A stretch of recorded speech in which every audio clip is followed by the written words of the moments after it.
Assalamualaikum warahmatullahi wabarakatuh. Apa kabar para mahasiswa semuanya? Semoga selalu sehat ya.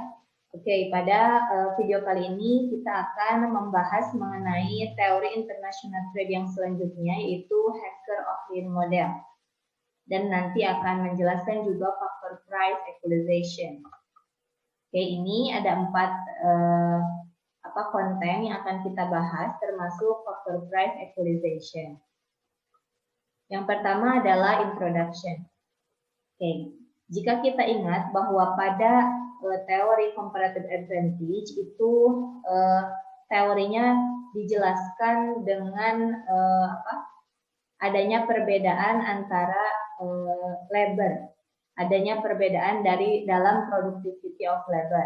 Nah, tetapi pada kenyataannya trade atau perdagangan itu juga bisa dijelaskan melalui perbedaan dari adanya resources atau sumber daya yang dimiliki oleh sebuah negara. Jadi tidak hanya labor saja, tapi semua resources kita bisa menjelaskannya. Nah, sehingga tidak hanya labor di situ. Faktor produksi yang lain seperti land, capital, ataupun mineral itu juga bisa menjelaskan sebuah trade gitu. Nah, untuk Hacker-Ohlin sendiri, nah di sini ini akan menekankan perbedaan dari sumber daya yang ada di dalam satu negara sebagai satu-satunya sumber dari perdagangan gitu ya. Jadi kita mengasumsikan adanya differences of resources. Nah, kemudian karena teori ini didasarkan pada teori comparative advantage juga gitu ya. Jadi kita mengacu kepada teori tersebut, maka nanti akan dipengaruhi oleh ada 2 faktor, yaitu relative factor abundance atau faktor yang melimpah gitu ya. Itu refer to countries atau dilihat dari country tersebut. Maksudnya apa? Bahwa country tersebut memiliki sumber daya yang melimpah gitu ya. Apa yang dimiliki oleh country tersebut. Nah, sedangkan yang kedua adalah relative factor intensive refer to goods. Jadi barang tersebut menggunakan faktor yang mana yang lebih intensif seperti itu. Nah, teori Hacker-Ohlin ini juga bisa dinamai atau bisa disebut juga dengan faktor proportion theory.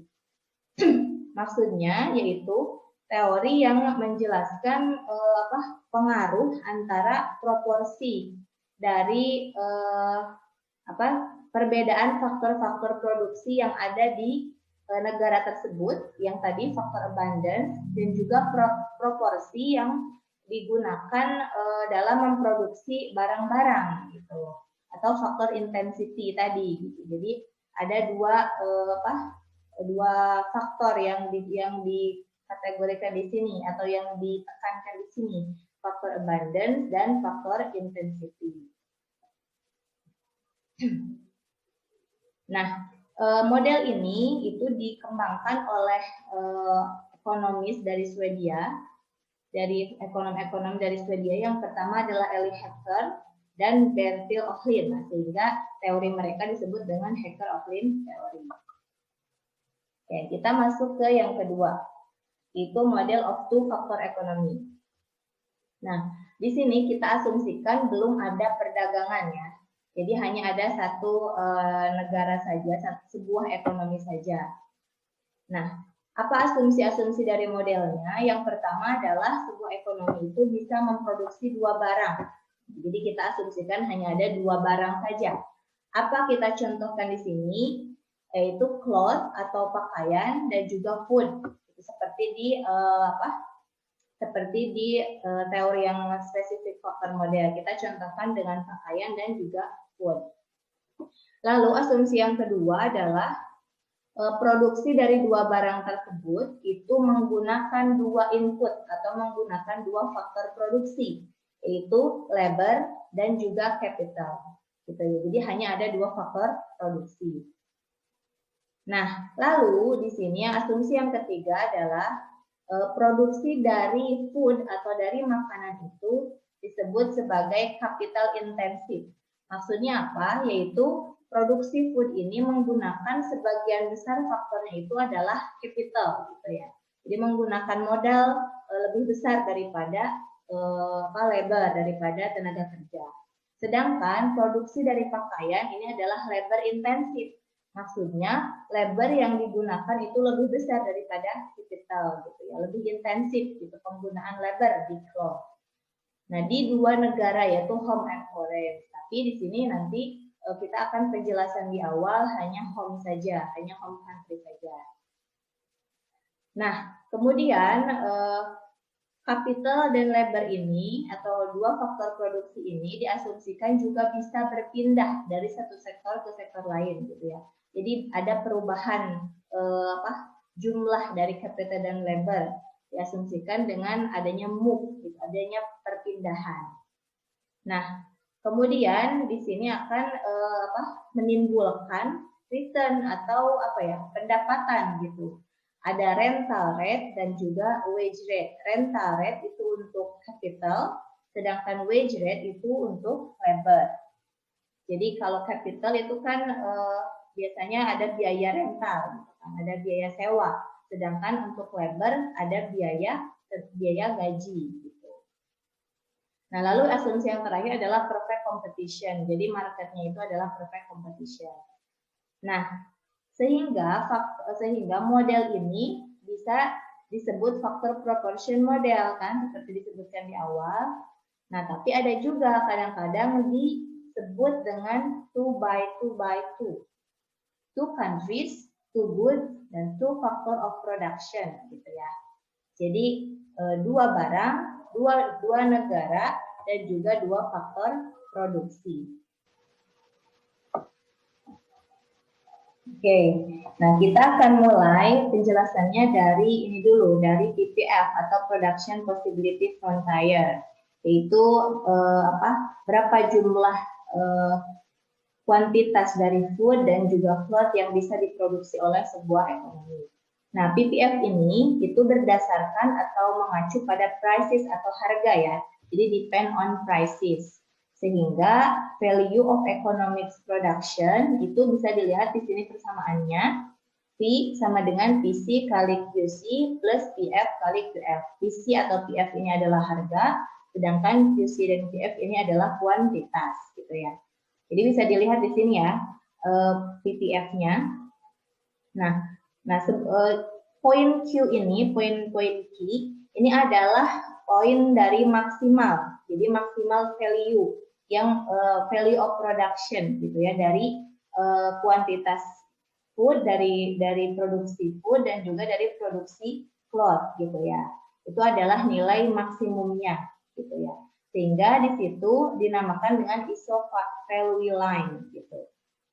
Nah, slope-nya itu adalah minus PC per PF gitu. Sehingga kan tadi bahwa PPF itu kan depend on price gitu. Makanya slope-nya adalah minus PC per PF. Nah, yang selanjutnya adalah choosing the mixed input. Jadi memilih kombinasi dari input atau dari faktor produksi gitu ya. Nah, sebetulnya dalam model ini, dalam model two factor models gitu ya. Jadi si produsen itu memiliki kesempatan gitu ya, memiliki ruang untuk memilih input yang digunakan dalam produksinya gitu. Berapa besar labor dan berapa besar capital untuk food dan juga untuk cloth gitu ya. Nah, di sini contohnya gini, farmer itu petani gitu ya, bisa memilih antara menggunakan relatively more mechanized equipment atau yang digunakan, input yang digunakan itu lebih banyak capital tapi lebih sedikit pekerja, atau sebaliknya gitu ya, lebih sedikit capital dan lebih sedikit pekerja gitu kan. Nah, sehingga si farmer ini atau si petani ini memiliki pilihan gitu, berapa banyak gitu labor yang ingin digunakan dan juga capital yang digunakan dalam memproduksi sebuah barang gitu. Nah, di situ makanya ada trade off gitu ya antara capital dan juga capital input dan labor input. Bisa dilihat di grafik ini ya. Nah, kayak penjelasan lebih lanjutnya di sini. Oh, belum. Kayak ini ya. Ada trade off gitu ya. Jadi ada input combination that produce 1 calorie of food. Gitu di sini bisa dilihat. Nah, yang selanjutnya, nah itu kan tadi grafik mengenai input ya. Nah, sedangkan input itu atau faktor produksi itu, pemilihan faktor produksinya pasti ditentukan oleh berapa biaya yang dibutuhkan gitu untuk menggunakan faktor produksi tersebut gitu ya. Jadi pemilihan dari produsen terhadap faktor produksi yang ingin digunakan itu depend on relative cost of factor production. Jadi berdasarkan pada biaya, berapa biayanya? Apakah labor lebih mahal? Apakah capital lebih mahal? Gitu di situ. Jadi berdasarkan itu biaya dari faktor produksi.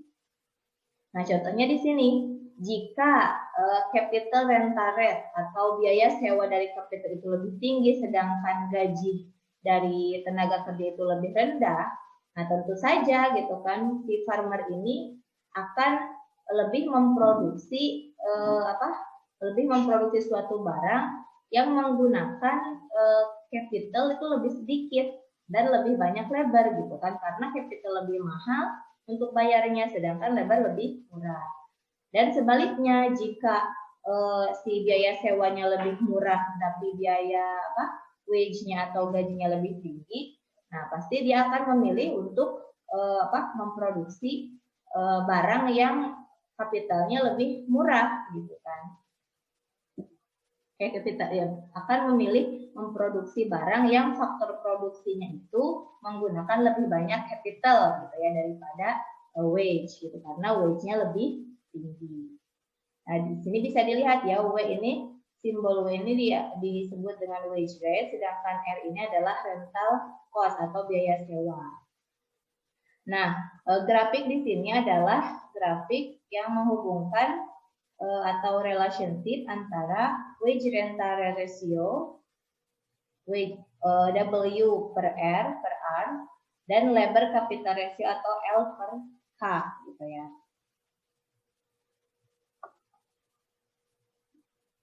Oke.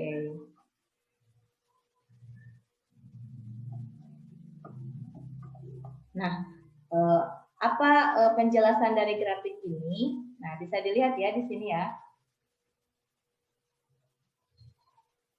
Jadi penjelasannya adalah bahwa setiap sektor atau setiap barang gitu ya, rasio dari labor to capital yang digunakannya itu adalah pasti berdasarkan cost of labor relative to the cost of capital gitu ya. Jadi labor capital ratio depend on wage rental ratio gitu ya, W per R.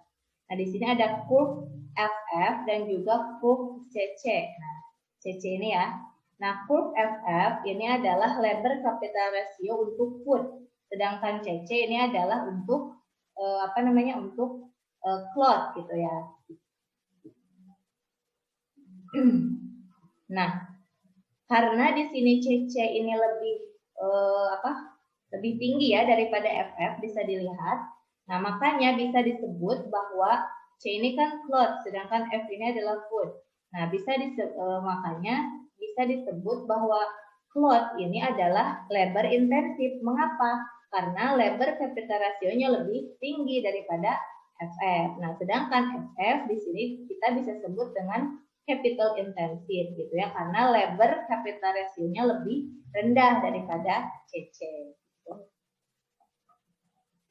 Nah, lalu kita akan membahas mengenai faktor intensity. Tadi kan disebut labor intensive dan juga capital intensive. Nah, apa sebetulnya yang dimaksud dengan faktor intensity? Nah, faktor intensity di sini ya, intensity itu berdasarkan pada rasio dari labor to capital yang digunakan dalam produksi. Jadi L per K. Jadi intensity-nya itu. Atau kita bisa sebut dengan kalau kita bisa sederhanakan, intensitas itu maksudnya adalah yang digunakan lebih banyak gitu ya. Labor per kapital. Berarti labor per kapital, labor lebih banyak digunakan daripada capital. Nah, dalam sebuah ekonomi yang memproduksi dua barang tadi ya, dua barang cloth and goods dan dua faktor yaitu labor and capital. Nah, tadi kan di grafik kita lihat ya bahwa cloth production itu menggunakan labor capital ratio yang lebih tinggi karena posisinya lebih jauh kan. Itu maksudnya adalah labor capital ratio itu lebih tinggi. Nah, sehingga kita bisa sebut gitu ya bahwa cloth production atau produksi dari cloth itu disebut dengan labor intensive. Sedangkan food production disebut dengan capital intensive gitu ya. Karena labor capital ratio dari cloth lebih besar atau lebih tinggi daripada food. Nah, coba bisa dilihat di persamaan ini. LC per KC lebih besar daripada LF per KF. Nah, biar lebih paham, bisa dilihat ke contoh ya.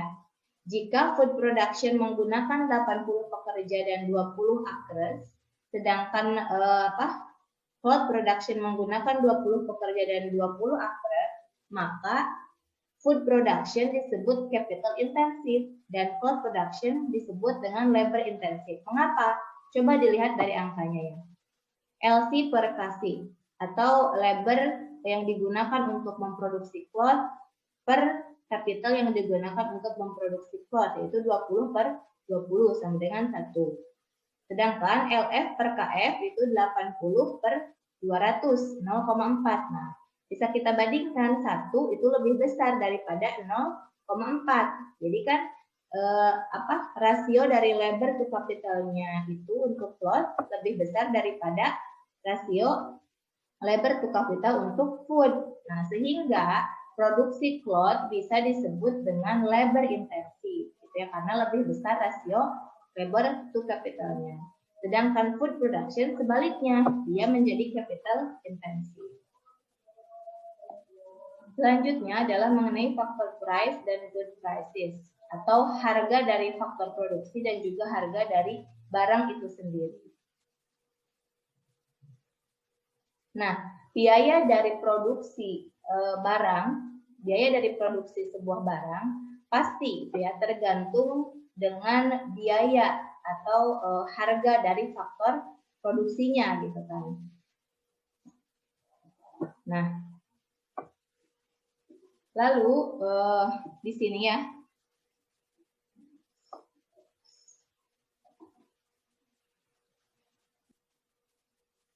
Nah, yang penting di sini adalah bahwa faktor price atau harga dari sebuah faktor produksi ini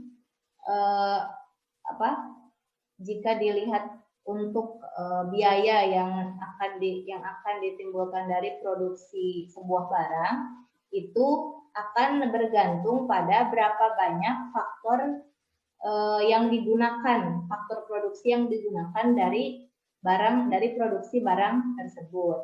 Nah, kita bisa lihat di sini jika food production atau produksi sebuah makanan itu menggunakan labor yang sedikit gitu ya. Kemudian harga dari faktor produksi yaitu wage, faktor produksi dari labor yaitu wage itu meningkat. Nah, tidak akan berpengaruh besar terhadap harga dari food. Kenapa? Karena food production hanya menggunakan labor yang sedikit gitu ya. Sedangkan jika produksi cloth menggunakan labor yang banyak gitu ya. Nah, jika ada peningkatan harga dari wage atau dari gaji pekerja tersebut, nah tentu saja ini akan memberikan efek yang luas, efek yang besar gitu ya terhadap harga dari cloth tersebut gitu ya. Jadi kita bisa lihat di sini hubungan antara faktor prices dan good prices. Nah, di sini ada sehingga kita bisa menyimpulkan di sini ada one-to-one relationship gitu ya antara rasio dari wage rate to rental rate dengan rasio dari price of float to price of food, PC per PF. Nah, ini bisa dilihat di ini ya, di grafik ini. Jadi hubungannya adalah berbanding lurus antara relative price of float dengan wage rental ratio atau W per R. Nah, ini adalah diagram gabungan antara yang tadi ya, diagram wage rental ratio dengan relative price of float, juga dengan hubungan antara labor capital ratio dengan wage rental. Nah, dari kedua diagram ini ketika digambar bersama, kita bisa melihat bahwa ada linkage atau ada hubungan gitu ya antara harga dari suatu barang dengan rasio labor to capitalnya gitu ya dalam memproduksi setiap barang. Nah, bisa dilihat di sini ya. Nah, yang pertama kita lihat harga dari cloth, relative price dari cloth. Di sini ada PC per P1 gitu ya, PC per PF1 ya. Nah, jika harga ini dengan harga ini gitu ya, maka kita bisa lihat wage rental rasionya itu ada pada wage per R, W per R1 gitu ya hubungannya. Nah,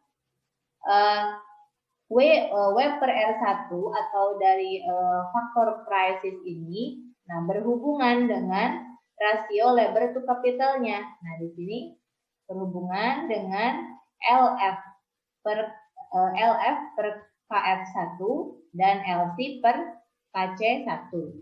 Gitu ya. Jadi ada hubungan antara faktor price dengan labor capital ratio. Nah, bagaimana jika harga ini berubah menjadi PC per PF2? Nah, otomatis karena hubungan wage rental dengan relative price of cloth ini adalah hubungan yang berbanding lurus, maka kenaikan dari relative price of cloth akan menaikkan juga wage rental rasionya menjadi W per R2. Nah, lalu bagaimana hubungannya dengan labor capital ratio? Nah, labor capital ratio berubah ke titik ini, dua-duanya di dua barang berubah ke sini. Nah, dari titik ini berubah ke sini untuk F, untuk C dari titik ini ke sini. Jadi LC per KC1 berubah menjadi LC per KC2 dan LF per KF1 berubah menjadi LF per KF2. Nah, implikasinya apa? Implikasinya menurun gitu ya. Mengapa ada penurunan di sini? Nah, mari kita lihat di penjelasan selanjutnya. Nah, ini. Jadi dari diagram tersebut kita bisa melihat bahwa dengan adanya kenaikan harga dari cloth, kenaikan harga dari pakaian itu akan menyebabkan yang pertama, raise the income worker, menaikkan pendapatan dari pekerja, ya. Bisa dilihat dari W per R-nya yang berubah menjadi W per R2. Gitu kan. Jadi ada kenaikan gaji, ada kenaikan income untuk pekerja. Lalu yang kedua, akan menyebabkan penurunan dari labor to capital ratio. L per K-nya menurun tadi kan, dari L per K1 ke L per K2 di dua barang tersebut. Nah, hal itu juga akan menurunkan marginal product of labor-nya atau MPL-nya. Mengapa keduanya menjadi menurun? Karena dengan kenaikan harga dari cloth itu akan menyebabkan labor itu menjadi lebih mahal gitu kan. Kan ada kenaikan gaji, otomatis kan biaya yang dikeluarkan oleh produsen itu akan lebih tinggi sehingga labor itu relatively more expensive atau lebih mahal gitu ya. Lalu yang ketiga implikasinya adalah menaikkan purchasing power of worker. Jadi menaikkan kemampuan membeli dari pekerja. Kenapa? Karena kan gajinya meningkat gitu ya. Sedangkan menurunkan purchasing power of capital owner atau pemilik capital karena biaya rental kan tidak meningkat gitu ya. Nah, implikasi ini atau hubungan dari tadi adanya dari peningkatan harga cloth ini kita sebut dengan Stopler-Samuelson theorem atau Stopler-Samuelson effect gitu ya. Nah, apa yang dimaksud dengan Stopler-Samuelson effect? Ini. Jadi jika relative price dari sebuah barang itu naik gitu ya, dengan dengan supply dari faktor produksinya itu konstan, dengan diasumsikan bahwa faktor supply dari faktor produksinya konstan, maka nilai nominal dan real return, yaitu tadi wage atau capital dari faktor yang digunakan secara intensif gitu ya dalam memproduksi barang tersebut itu akan meningkat. Gitu. Jadi akan meningkatkan return atau wage. Kalau di sini berarti kan wage gitu kan tadi. Karena faktor yang digunakan secara intensifnya itu adalah labor. Sedangkan akan menurunkan nominal dan real return dari faktor yang lain gitu yaitu capital tadi. Gitu ya. Jadi Stopler-Samuelson effect ini adalah bagaimana, jadi melihat bagaimana yang atau apa yang terjadi ketika ada perubahan harga dari sebuah barang gitu ya.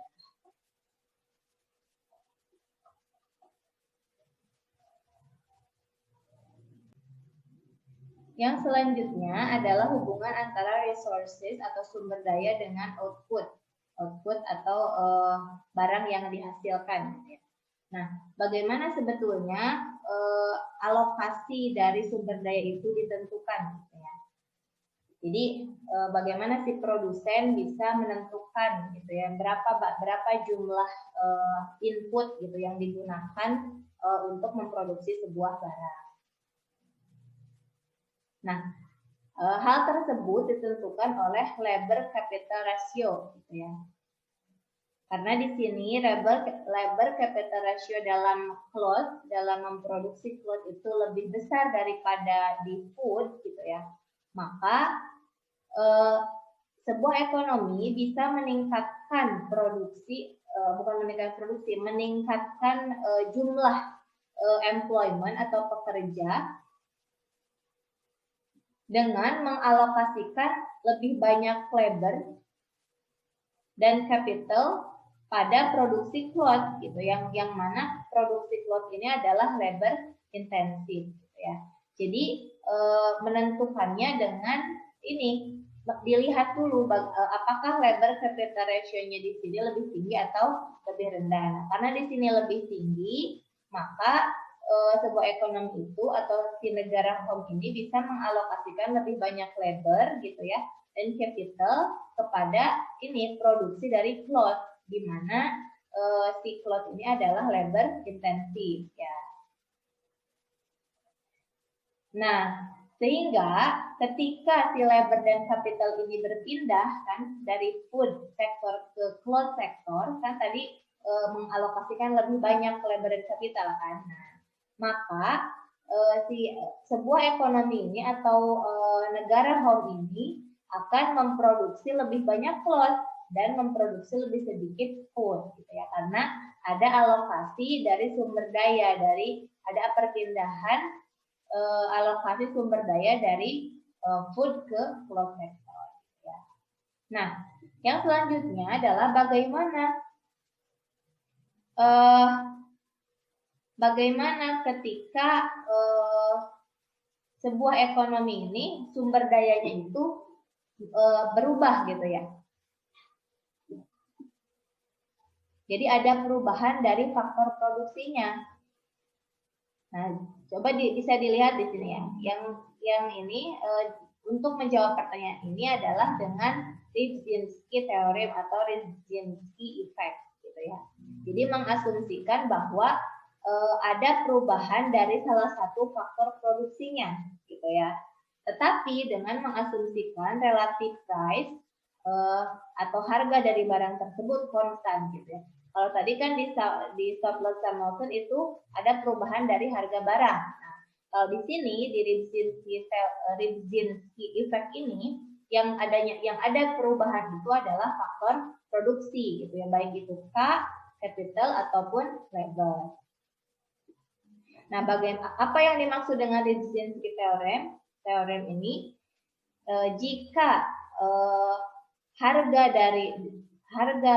konstan gitu ya, harga sebuah barang konstan, tetapi faktor produksi salah satunya K atau L ini meningkat, maka supply dari barang yang menggunakan faktor secara intensif itu akan meningkat gitu ya. Jadi supply barangnya akan meningkat gitu. Sedangkan supply barang barang yang lain itu akan menurun gitu kan. Gitu. Itu adalah kesimpulan gitu ya, atau general konsep dari Redzinski theorem. Nah, teori ini nanti akan berefek pada perubahan gitu ya dari kombinasi input yang ada di PPF code. Nanti kita akan lihat. Oke, bisa dilihat di sini. Ini adalah diagram yang menunjukkan hubungan antara sumber daya dengan production possibility frontier. Nah, tadi kan di Redzinski teori itu yang berubah itu adalah faktor produksi. Jadi ada peningkatan dari salah satu faktor produksi. Nah, di sini diasumsikan bahwa yang meningkat itu adalah labor. Nah, TT1 ini adalah menunjukkan PPF sebelum adanya peningkatan dari labor supply. Sedangkan TT2 ini adalah PPF setelah adanya peningkatan dari labor supply gitu ya. Jadi dengan adanya peningkatan labor supply, maka PPF ini bergeser ya di sini dari TT1 ke TT2. Nah, akan tetapi bisa dilihat di sini tidak proporsional kan. Jadi yang ini lebih kecil tapi yang ini lebih besar pergeserannya gitu ya. Nah, itu pergeseran ini perbedaan atau tidak proporsional dari pergeseran ini kita namakan di sini dengan bias expansion of production possibilities gitu. Jadi ada ekspansi yang bias gitu di sini. Oke, nah ekspansi yang bias ini terjadi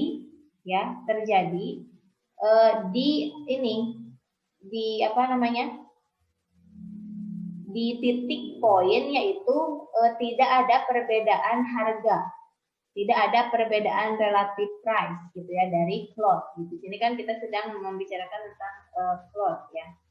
Karena peningkatan labor supply itu akan meningkatkan cloth gitu kan. Nah, di sini tidak ada perbedaan, yaitu slope-nya itu masih sama, minus PC per PF. PPF yang satu dengan PPF yang kedua itu slope-nya sama, gitu ya. Nah, bisa dilihat di sini dengan slope yang masih sama ini, perubahan PPF 1 ke PPF yang kedua ini menimbulkan implikasi, yaitu peningkatan kuantitas atau peningkatan output dari cloth dari QC1 ke QC2. Sedangkan untuk food ada penurunan dari QF1 ke QF2 gitu ya. Tetapi peningkatan dan penurunan ini tidak proporsional, tidak sama. Yang cloth ini lebih lebar ya, lebih lebar atau peningkatannya lebih luas, lebih tinggi. Sedangkan yang food ini tidak. Ya. Itu mengapa? Karena adanya perubahan atau peningkatan dari salah satu faktor produksi saja gitu, sehingga ada ekspansi yang berbeda gitu ya, ada peningkatan yang berbeda dari PPF 1 ke PPF 2 gitu ya. Nah, ini masih sama, diagramnya masih sama, hanya saja di sini titik tekannya adalah ke garis ini, ke garis R gitu ya. Tadi kan diasumsikan bahwa P-nya ini atau relative price-nya itu tetap sama gitu kan. Hanya faktor produksi saja yang berbeda, yang berubah salah satunya yaitu dicontohkan tadi labor gitu yang berubah. Sehingga peningkatan dari cost itu lebih tinggi. Nah, bisa dilihat ini adalah locus R ya, kita namanya locus R. Ini berubah dari titik A ke A ini, poin A curug ya, gitu. Dari poin 1 ke poin 2. Nah, inilah yang dimaksud dengan Rybczynski line, gitu ya. Poin ini yang menghubungkan bagaimana output itu berubah, gitu ya. Karena salah satu faktor produksinya berubah, gitu. Sedangkan harga dari komoditi tetap sama. Ini yang dinamakan dengan Rybczynski line. Nah, implikasinya apa? Implikasi dari efek bias peningkatan dari sumber daya tadi gitu ya terhadap production possibility frontier tadi kan. Jadi ada peningkatan dari sumber daya, implikasinya terhadap PPF, itulah yang menjadi kunci gitu ya untuk memahami bagaimana perbedaan dari sumber daya itu ya. Adanya peningkatan dari salah satu faktor produksi itu nanti mendorong untuk adanya perdagangan internasional gitu ya. Nah, kalau dilihat dari grafik tadi kan dengan adanya peningkatan supply of labor ya, salah satu dari faktor produksi itu meningkatkan atau meluaskan PPF tadi, tetapi secara tidak proporsional gitu ya. Jadi di dalam produksi cloth itu lebih luas. Nah, sedangkan jika misalkan di situ yang meningkatnya itu adalah supply of capital ya, jika yang meningkatnya supply of capital, maka yang akan meluas yang PPF-nya itu adalah food production gitu ya, adalah di food sector. Sehingga kita bisa mengambil kesimpulan bahwa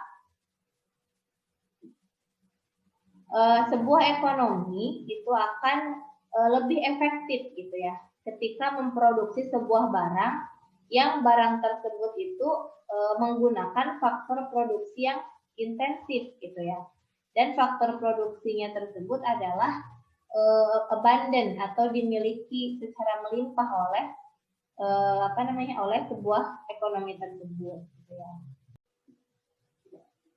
Oke, demikian ya penjelasan mengenai teori Hecker-Ohlin model, tetapi belum masuk ke implikasi international trade ya, belum masuk ke bagaimana efek dari teori Hecker-Ohlin model ini terhadap international trade. Jadi kita baru mempelajari tentang asumsi-asumsi dan juga teori-teori yang ada di Hecker-Ohlin model secara general. Demikian untuk video kali ini. Nanti video selanjutnya akan membahas lebih lanjut mengenai teori Hecker-Ohlin model, hubungannya dengan international trade. Wassalamualaikum warahmatullahi wabarakatuh.